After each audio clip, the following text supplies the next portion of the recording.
Medical science कहती है कि हमारे शरीर के अंदर जितने भी मुख्य केमिकल हैं वो दो या दो से अधिक जगहों पर बनते हैं। मेडिकल साइंस कहती है कि हमारे शरीर के अंदर जो भी मुख्य केमिकल्स हैं जिनकी वजह से हमारे शरीर में बीमारियां आ सकती हैं, यानी कि अगर वो ना बने हमारे शरीर के अंदर तो हम बीमार हो जाएंगे।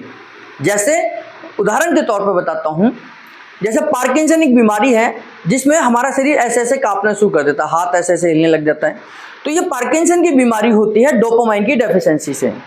डोपामाइन जो एक केमिकल है जो हमारे ब्रेन में बनता है, तो ब्रेन में डोपामाइन बनता है। ब्रेन में अगर डोपामाइन नहीं बन रहा है तो ये मेरे को पार्किंसन की बीमारी हो सकती है।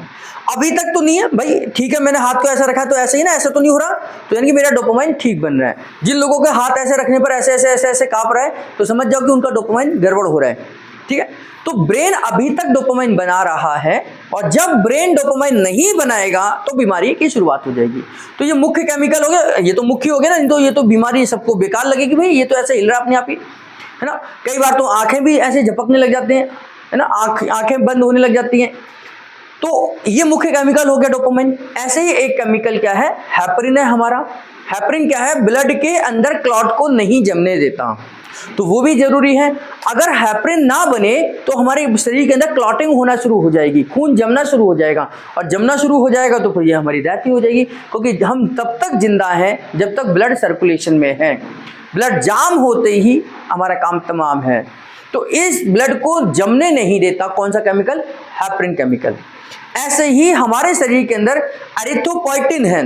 एरिथ्रोपोइटिन हमारे शरीर के अंदर ब्लड फॉर्मेशन का काम करता है। हमारा खून बन रहा है ना, ये खून बनने की प्रोसेस को एरिथ्रोपोइटिन कराता है। अगर खून नहीं बनेगा तो हमारा तो काम ही तमाम। तो एरिथ्रोपोइटिन भी जरूरी है ना। ऐसे बहुत सारे और भी केमिकल हैं जिनके बिना हमारा शरीर गड़बड़ हो सकता है। तो मेडिकल साइंस ने हमें बताया कि हमारे शरीर के अंदर जितने भी मुख्य केमिकल हैं जिनकी वजह से अगर वो ना बने तो हमें कोई ना कोई बीमारी या हमारा शरीर बीमार हो जाएगा। तो मैंने 3 बताए, तो ये तीनों ही महत्वपूर्ण हैं, और भी बहुत सारे हैं। इन तीनों में ये जो जहां बनते हैं सब साइड कहीं और भी बनते होंगे, मतलब एक मुख्य जगह से तो बन ही रहे हैं, दूसरी जगह से भी बनेंगे, लेकिन थोड़ी मात्रा में बनेंगे, और ये थोड़ी मात्रा में बनते हैं आपको बीमार होने से बचाते हैं। मान लीजिए किसी के ब्रेन में चोट लग गई, सिर में चोट लगी, एक्सीडेंट हुआ, तो मेरा डोपामाइन अब ब्रेन से नहीं बन रहा। तो उस कंडीशन में मेडिकल साइंस ने तो हमें बताया था भाई एक केमिकल 2 या 2 से अधिक जगहों पे बनता है। तो मेडिकल साइंस की किताबों को उठाया गुरुजी ने और देखा कि जो डोपामाइन है वो आपका ब्रेन में बनता है, लेकिन और भी कहीं बनता होगा, ऐसा मेडिकल साइंस ने बताया है। तो गुरुजी ने पढ़ा और गुरुजी ने रिसर्च करके पता करा कि ये जो डोपामाइन है ये हमारी स्मॉल इंटेस्टाइन में भी बनता है। स्मॉल इंटेस्टाइन में भी बनता है, और स्मॉल इंटेस्टाइन में एक पूरा का पूरा नर्वस सिस्टम है जिसको हम एंट्रिक नर्वस सिस्टम कहते हैं। एंट्रिक नर्वस सिस्टम में भी डोपामाइन बनता है। तो ये किसने जानकारी दी हमें, गूगल ने दी, मेडिकल साइंस ने दी, उनकी किताबों ने दी। तो गुरुजी ने कहा अब मेडिकल साइंस के पास भी ये जानकारी है, लेकिन इस जानकारी के आधार पर मेडिकल साइंस ट्रीटमेंट नहीं करती हैं। अब कोई डोपामाइन का पेशेंट एक एलोपैथी के पास जाता है और एक न्यूरोथेरेपिस्ट के पास जाता है, तो एलोपैथी क्या करती है, उसे सिनडोपा नामक मेडिसिन देती है ना, या लिवडोपा नामक मेडिसिन देती है, और वो जैसे ही मेडिसिन को खाता है बॉडी के अंदर जाती है, पेट के अंदर जाती है, ब्लड में घुलती है, और ब्लड में घुलते ही वो जो सिनडोपा है वो डोपामाइन में कन्वर्ट हो जाती है, और डोपामाइन में कन्वर्ट होते ही आपका हाथ जो हिल रहा था वो धीरे धीरे शांत हो जाता है। यानी कि आपने बाहर से आर्टिफिशियल उस डोपामाइन को ले लिया, बाहर से एलोपैथी के मेडिसिन के रूप में आपने वो डोपामाइन खाया और उसने काम करा। जबकि एलोपैथी को ये करना चाहिए था कि जो हमारा डोपामाइन है जो इंटेस्टाइन में बनता है वहां से उसको स्टिमुलेट करना चाहिए था, है ना, वहीं से बनाना चाहिए था कि भाई यहां से बनाते हैं और इस बीमारी का समाधान करते हैं। तो वो क्या प्रेफरेंस करते हैं कि वो चीज़ों को ठीक करने की बजाय रिप्लेस करने में ज़्यादा पसंद करते हैं। जैसे घुटने खराब हो गए तो उनको बदल दो, कहते हैं ना, हिप जॉइंट खराब हो गए तो उसे बदल दो, यहाँ हड्डी अगर ठीक से नहीं है तो उसे बदल दो। ठीक करने की बजाय रिप्लेस करने का काम करते हैं कि भाई इसका रिप्लेस कर दो, दूसरा लेकर न आ जाओ, कि हम इसे ठीक करने में जितना टाइम खर्च करेंगे इसे तो बढ़िया ऑपरेशन करेंगे, एक दिन में नया लगा देंगे, है ना। तो वो उनके कॉन्सेप्ट में है। तो उस आधार पर डोपामाइन में, यानी कि जो पार्किंसन की डिजीज थी, उन्होंने क्या करा, यार हम उसको स्टिमुलेट करेंगे, वहां बनाएंगे, इसे तो बढ़िया एक मेडिसिन दो, जाकर काम करेगी, असर हो जाएगा। लेकिन उसका साइड इफेक्ट बहुत ज़बरदस्त है कि जब वो डोपामाइन आज आप 20 mg की ले रहे हैं, कल वो 50 mg की लेनी पड़ेगी, फिर 70 mg की लेनी पड़ेगी, फिर 100 mg की लेनी पड़ेगी, और धीरे धीरे आपके शरीर के अंदर दवाइयों का ढेर हो जाएगा।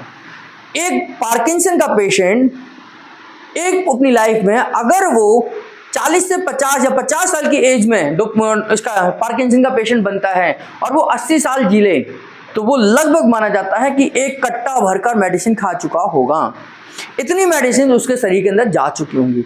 उनका कितना साइड इफेक्ट होगा, उनका कितना दुष्प्रभाव होगा, kidney fail, liver fail, heart fail, सब जगह स्टमक तो बुरा हाल हो जाएगा। तो ऐसी कंडीशन में डॉक्टर लाजपत राय मेहरा जी ने इस मेडिकल साइंस की रिसर्च को पढ़ा और समझा कि हमारी स्मॉल इंटेस्टाइन के एंट्रिक नर्वस सिस्टम में भी डोपामाइन बन सकता है। तो हम क्यों ना किसी टेक्निक से, किसी न किसी पॉइंट से उस डोपामाइन को वहां से निकालें जो हमारा स्मॉल इंटेस्टाइन बना सकता है। वो बात अलग है कि ब्रेन 80% बनाता है, वो 20% बनाता है, तो हम 20% से कुछ तो प्रभाव देंगे ही ना, कुछ तो रिजल्ट आएगा ही ना, कुछ तो हम इसको पॉजिटिव करेंगे ही ना, तो हम बीमारी को बढ़ने से बचा सकते हैं। और नीरोथेरेपी वही काम करती है कि हम उस केमिकल को, अगर वो एक जगह से बंद हो गया है, तो हम दूसरी जगह से उसे स्टिमुलेट कर कर शरीर का बचाव करते हैं।